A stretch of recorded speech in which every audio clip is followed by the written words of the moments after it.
My son vanished into thin air. The exact same night, my bank account balance suddenly jumped by $1 million. Hours later, his greedy wife was standing on my porch with the police pointing her finger and screaming that I belonged in a jail cell for stealing her money. I just looked at her and smiled because that little girl had no idea who she was really messing with. My name is Beatrice.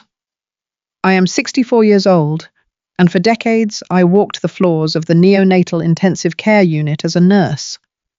I worked grueling 12-hour shifts, ignoring my aching feet and exhausted body just to make sure my only son, Jamal, could get through business school without a mountain of debt. After my husband passed away 20 years ago, Jamal became my entire world. Every sacrifice I made, every double shift I picked up was for him. He was my pride and joy, and I loved him with everything I had. But that bond was put to the ultimate test at 2 o'clock in the morning on a cold, rainy Tuesday. I was fast asleep when the sharp chime of my phone woke me up. I grabbed it from the nightstand, squinting through the dark, and saw an alert from my bank. It said $1 million had been successfully transferred into my primary checking account. Before I could even rub my eyes to make sure I was not dreaming, another message popped up on the screen. It was a text from Jamal. It simply read, "Mum, I love you. Keep it safe. Do not trust Chloe." I tried to call him right back, my fingers trembling, but the call went straight to voicemail. His phone was completely dead. A cold knot formed in my stomach. Panic started to rise in my chest, but before I could even process what was happening, a violent pounding shook my front door. It was so loud it rattled the living room windows. I pulled my robe tight around my shoulders and hurried to the entryway. When I opened the door, the flashing red and blue lights of patrol cars lit up my front yard. Standing right there on my porch, soaking wet and absolutely furious, was my white daughter-in-law, Chloe. She did not even say hello. She just pointed a shaking finger right at my face and screamed to the officers behind her that I was a thief and that I had stolen her inheritance. Before I tell you how that money ended up in my account, you need to understand exactly how we arrived at this nightmare. I have to take you back 3 years to the day Jamal first brought Chloe to my home in Atlanta. My house is not a sprawling mansion. It is a modest single-story brick ranch I bought with my late husband.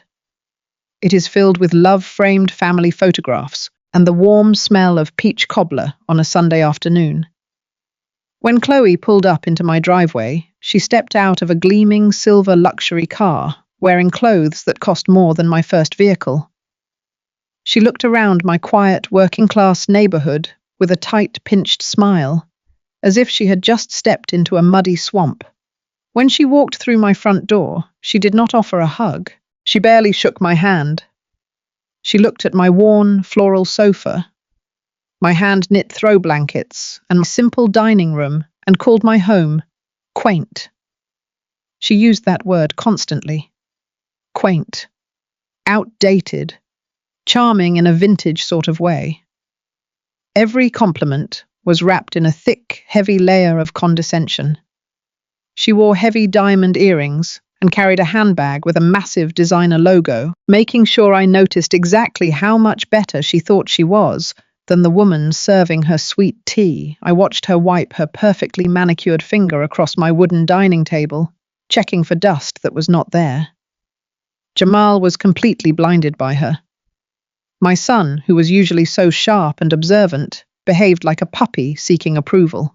Whenever Chloe made a snide remark about my neighborhood or complained that the wine I served was not imported, Jamal would pull me aside and make endless excuses. He would whisper that Chloe grew up differently, that she meant no harm, and that she was just adjusting to our way of life.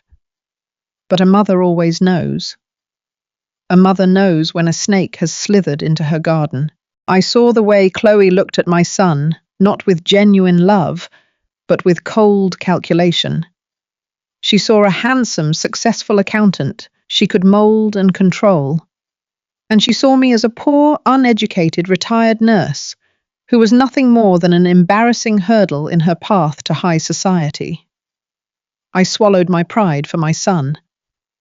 I smiled at her insults and cooked her meals, praying Jamal would eventually open his eyes. But I never let her disrespect break my spirit, because Chloe had absolutely no idea who she was really dealing with. You see? Chloe looked at my modest clothes and my old brick house and assumed I had nothing to my name but a meager hospital pension. She thought I was just a tired old woman living check to check, struggling to keep the lights on. She was completely wrong. What neither she nor Jamal knew was that my late husband, David, was a brilliant man. Besides working his day job, he spent his nights tinkering in our garage, determined to make a difference. Before he passed away, he developed and patented a highly specialized piece of medical equipment. A few years after his death, a major pharmaceutical company bought that patent for a massive multi-million-dollar payout. Overnight, the poor widowed nurse became a very wealthy woman. But I grew up with nothing, and I knew exactly what sudden money could do to a young man. It can poison ambition and breed pure entitlement. I wanted my son to build his own legacy. I wanted Jamal to understand the value of hard work, to earn his degree, and to stand on his own 2 feet. So I kept the money a total secret. I placed the bulk of the fortune into a highly secure blind trust managed by a top-tier wealth management firm. I continued to work my 12-hour shifts at the hospital. I drove the same car and lived in the same house.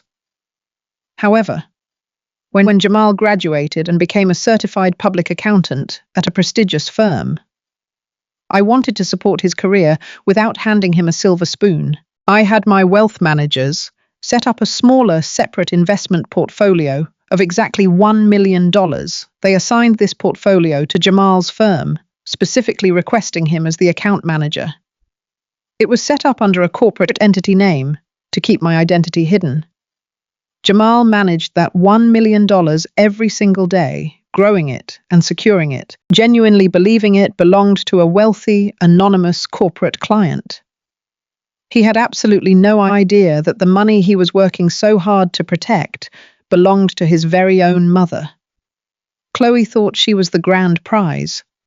She thought she was the only one bringing status and wealth into my son's life, constantly flaunting her flashy lifestyle in my face. She thought I was just a poor, irrelevant old woman she could easily push around and discard. But as she stood in my living room with the police screaming and accusing me of stealing $1 million, she did not realize she was pointing her finger at the true owner of that money. The red and blue lights of the patrol cars cast harsh, swirling shadows across my living room walls, painting my quiet home in colors of absolute chaos. The officers stood by the doorway looking deeply uncomfortable, while Chloe paced across my pristine hardwood floors in her mud-covered designer boots.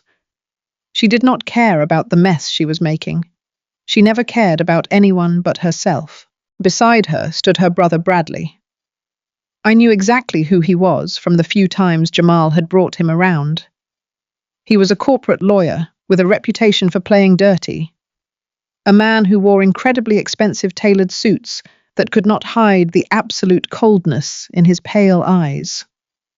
Chloe pointed her manicured finger right at my chest, her face twisted in pure, unapologetic rage. She called me a ghetto scam artist right in front of the police.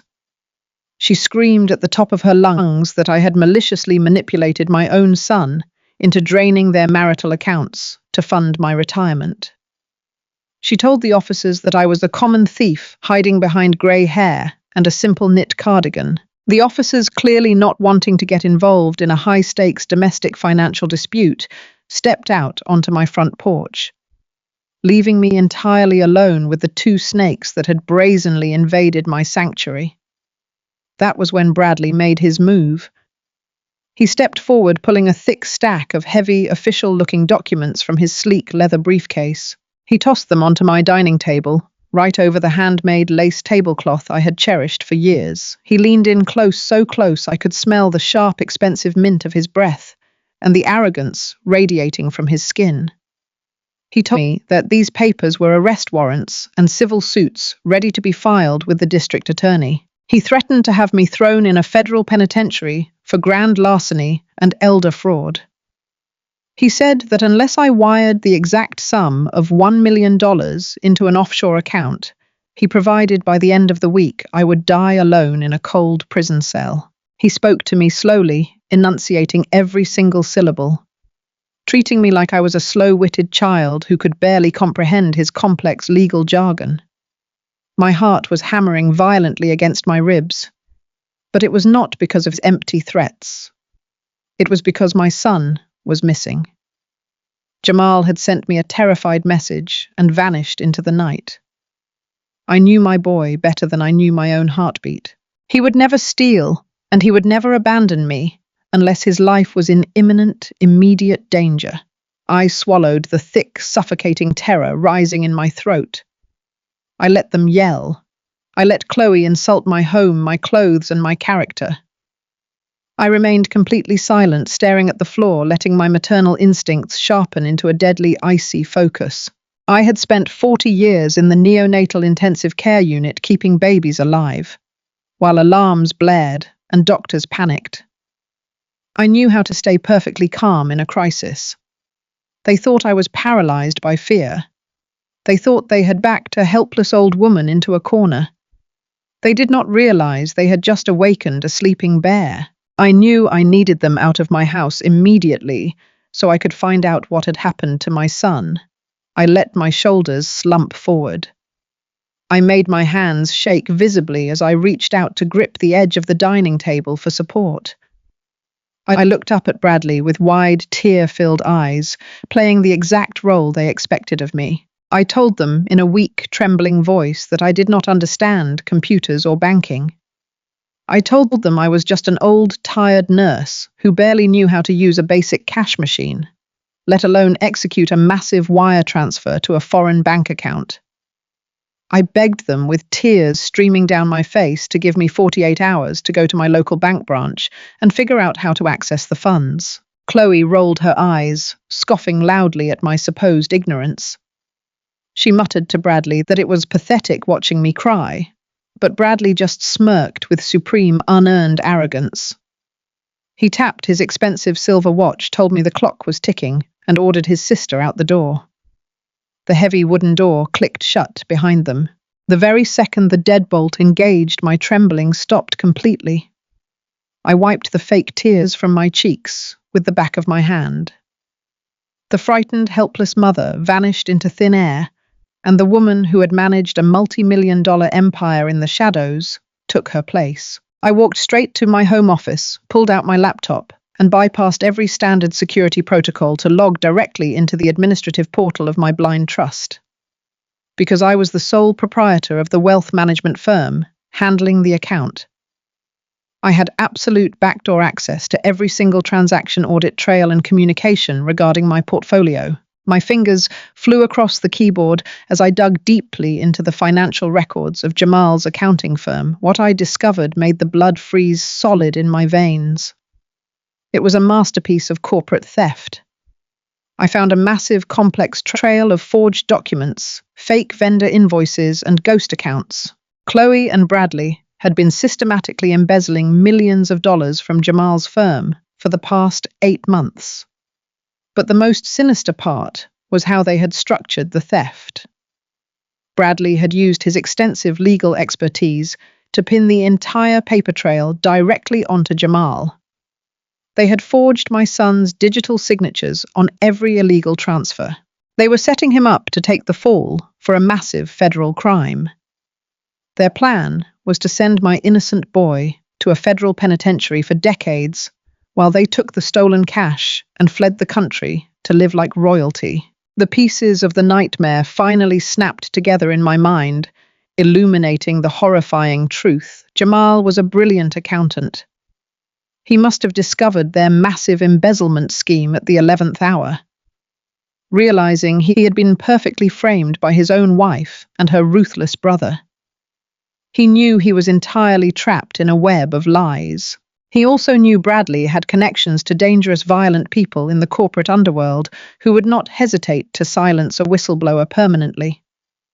Jamal realized he was about to lose his career, his freedom, or worse, lose his life. In a desperate final move to protect the only liquid asset he could safely reach, he grabbed the $1 million client fund. He did not know that client was his own mother. He just knew it was a secure, untouched account, and he transferred it directly to my personal checking account to keep the money out of Bradley's greedy hands. Then my brave boy went completely off the grid, shutting down his phone to stay alive. I sat in the soft glow of my computer screen, feeling a terrifying mix of pride for my son's quick thinking and absolute rage toward the monsters who put him in danger. But my time to plan was violently cut short. Chloe and Bradley did not wait the 48 hours we had agreed upon. Less than 12 hours later, as the morning sun barely peeked over the horizon, they burst back into my house using a spare key Chloe had stolen from Jamal. They were absolutely frantic. The calm, arrogant demeanor they had shown the night before was completely gone, replaced by a desperate, manic violence. Chloe cornered me against the kitchen counter, her face red and distorted with fury. She screamed that I was trying to buy time, that I knew exactly where Jamal was hiding the rest of the money. Bradley stepped aggressively into my personal space, towering over me with his fists clenched. He completely changed the narrative right to my face. He told me that Jamal was not missing at all. He said with a chilling, deadpan expression that I was losing my mind. He told me I was suffering from severe dementia, that I was imagining Jamal's disappearance as an excuse to steal the money for myself. Chloe pulled out her phone aggressively, threatening to call an ambulance to have me forcibly committed to a psychiatric ward. They told me that once I was locked in a padded room, heavily medicated, they would simply take control of my estate as my legal guardians. Bradley pointed his finger inches from my nose and gave me a final, non-negotiable 12-hour ultimatum. I had until the bank doors closed that evening to wire the money, or the men in white coats would be coming to drag me away in a straitjacket. They spun on their heels and slammed my door behind them, leaving me alone in the silent kitchen. They thought they had broken me. They thought they had secured their victory. But all they had done was guarantee their own absolute destruction. I stood alone in my kitchen as the front door slammed shut behind Chloe and Bradley. The heavy thud echoed through the silent house, but I did not jump. I did not cry. They had given me 12 hours to hand over $1 million, or they would lock me in a psychiatric ward and steal everything. They thought they had left a broken, terrified old woman shaking in her slippers. They were entirely wrong. 40 years working in the neonatal intensive care unit teaches you a very specific kind of strength. When a premature baby stops breathing, you do not panic, you do not scream, you lock your emotions away, you trust your training, and you do exactly what needs to be done to save a life. My son Jamal was out there somewhere, hiding for his life because of these two greedy predators. My baby was in danger. It was time to go to work. I walked calmly to my bedroom and opened the small hidden safe tucked away in the back of my closet. I pulled out a heavy leather-bound folder containing the original formation documents of my blind trust. The papers that proved I was the sole uncontested proprietor of the multi-million-dollar estate my late husband had built. Then, I picked up my phone and dialed a private number I had not used in years. It was the direct line to the senior managing partner at the wealth management firm that oversaw my accounts. I explained the situation to him in clear, precise terms. I told him that my daughter-in-law and her brother had been embezzling from the firm, forging my son's signature, and were now attempting to extort me under the threat of fraudulent medical institutionalization. The managing partner was absolutely horrified, but more importantly, he was ready to act. Within 20 minutes, he had looped in his contacts at the Federal Bureau of Investigation. I spent the next 2 hours on a secure conference call with 2 federal agents specializing in white-collar crime and corporate extortion. I granted them full backdoor access to the digital trail of forged invoices and ghost accounts I had uncovered on my laptop. The agents quickly realized that Bradley was not just a greedy brother-in-law. He had been on their radar for months, suspected of running similar corporate fraud schemes through his law firm. By targeting my son, he had finally handed the federal government the exact evidence they needed to bring him down. We formulated a flawless plan. They needed Chloe and Bradley to attempt the extortion in a heavily monitored official setting. I looked at the clock. It was 8 o'clock in the morning. I picked up my phone, channeled every ounce of fear I had ever felt in my life, and called Bradley. I made my voice shake. I forced my breathing to sound shallow and erratic. I begged him not to hurt my son. I told him I would give them whatever they wanted, but I was too confused and scared to do a wire transfer online. I pleaded with him to meet me at the main downtown branch of my bank at noon so the tellers could help me send the money. Bradley chuckled a cruel, satisfied sound that made my stomach turn. He told me to be there right on time, warning me that if I tried anything stupid, the men in white coats would be waiting for me when I got home, with the trap set. I needed to make sure I looked the part of a defeated, easily manipulated victim. I went to my closet and bypassed all my tailored suits and elegant dresses. Instead, I pulled out a faded, oversized grey cardigan that had frayed at the cuffs. I put on a pair of scuffed, sensible walking shoes and pulled my hair back into a messy, uneven bun. I looked exactly like the woman Chloe always accused me of being, an uneducated, worn-out old lady who did not belong in their high society world.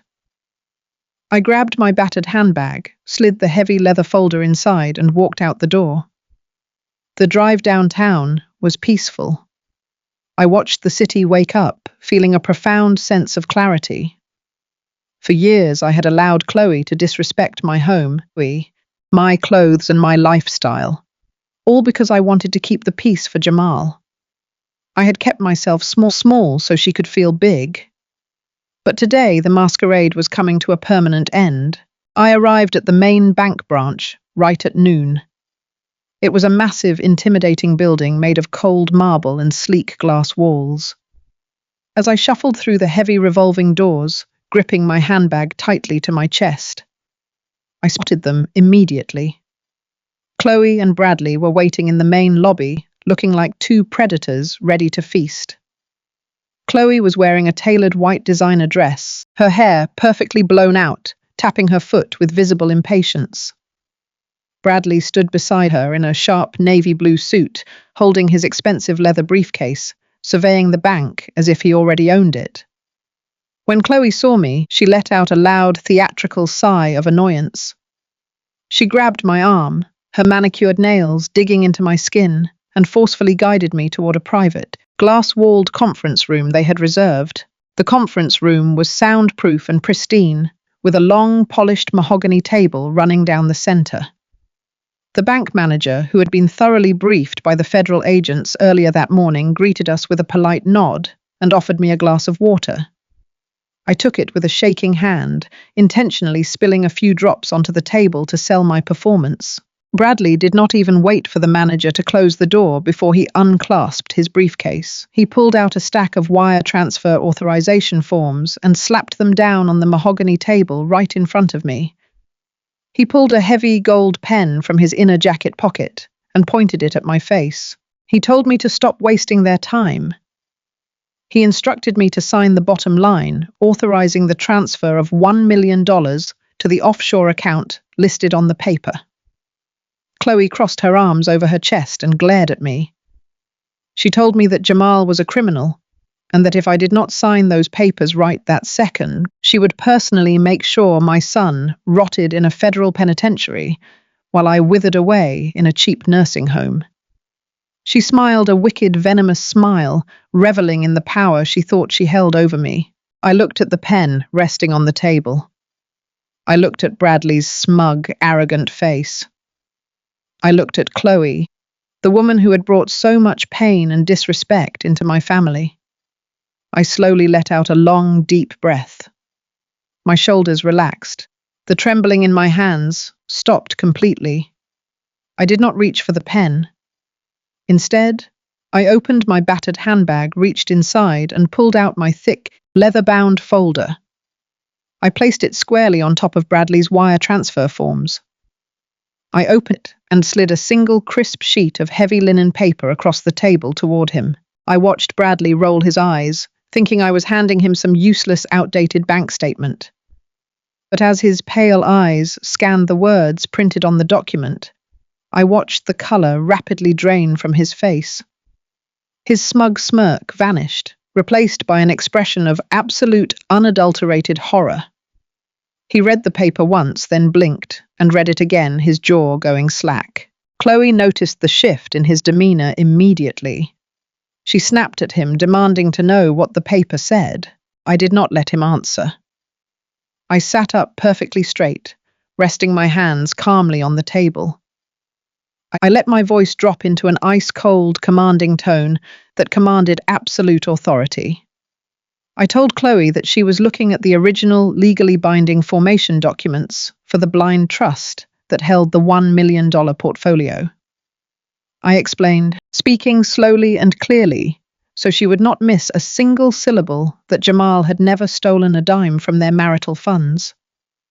I told her that Jamal could not possibly steal that $1 million because that money belonged to a private client, and that anonymous, highly protected client was me. Chloe stared at me as if I had suddenly grown a second head. She let out a harsh, panicked laugh and screamed that I was lying. She yelled that I was just a broke retired nurse who lived in a run-down brick house. She slammed her hands on the table, demanding that Bradley do something, demanding that he threaten me again. But Bradley was completely frozen, staring at the embossed legal seal on the document that proved I was a multimillionaire. I looked Chloe dead in the eye and began to verbally dismantle their entire miserable existence. I told her that I knew everything. I told her I had accessed the administrative portal of the trust that morning. I detailed exactly how she and her brother had been embezzling millions of dollars from Jamal's accounting firm for the past 8 months. I listed the names of the ghost accounts they had created. I described the fake vendor invoices they had drafted. I told them I knew they had forged my son's digital signatures to frame him for their federal crimes. Chloe stumbled backward, her face turning an ashen, sickly shade of grey. She opened her mouth to speak, but no sound came out. Bradley finally found his voice, stammering and sputtering, trying to grab his briefcase from the table. He told Chloe they needed to leave immediately, that the deal was off. He tried to brush past me toward the exit, but I did not move an inch. I stayed seated and told them they had made a fatal miscalculation. I told them they had looked at my grey hair, my simple clothes, and my quiet life, and assumed I was a weak, uneducated target. They underestimated a mother's fierce, unconditional love, and they severely underestimated a black woman's capacity to protect her own blood. Before Bradley could reach the door handle, the heavy glass doors of the conference room slid open. It was not the bank manager returning to check on us. It was 5 federal agents dressed in dark suits, their badges gleaming clearly on their belts. The lead agent stepped into the room, his eyes locking onto Bradley. He announced that they were both under arrest for federal extortion, grand larceny, wire fraud, and conspiracy to commit embezzlement. The look of sheer, unbridled terror that washed over Chloe's face was something I will remember for the rest of my life.